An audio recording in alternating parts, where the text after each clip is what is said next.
আপনারাও কি মনসা গাছকে দেবী বলে পুজো করেন? হ্যাঁ, আমরা কিন্তু এই যে মনসা গাছ, একে আমরা দেবী বলেই পুজো করি। আমাদের এখানে স্থাপন সংক্রান্তিতে, দশহরায় সব কিছুতেই কিন্তু পুজো হয় এই মা মনসার। এই যে দেখুন, এই যে হাতে এটা দেখালাম, এটা কিন্তু ক্যাকটাস, তবে ওটাও একটা মনসার জাত। আর এই যে এই গাছটা, এটা কিন্তু অ্যাডেনিয়াম।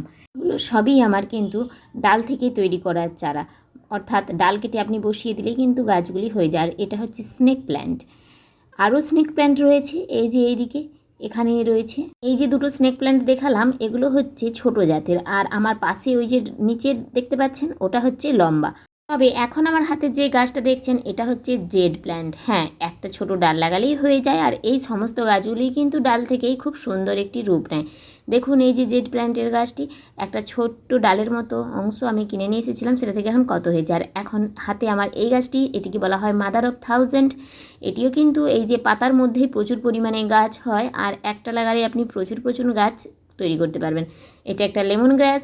এই লেমন গ্রাসটিও ছোট্ট একটি গাছ লাগালে আপনার ঘরে পুরো একটি ঝাড় হয়ে যাবে। আর লেমন গ্রাসের উপকারিতা কিন্তু খুব অনেক রয়েছে। চা দিয়ে এই লেমন গ্রাসের পাতা এক টুকরো ফেলে চায়ের সঙ্গে খেলে চায়ে কিন্তু অপূর্ব সুন্দর গন্ধ আসে। আর এখন যে গাছটা দেখাচ্ছি, এটা হচ্ছে লাকি ব্যাম্বু।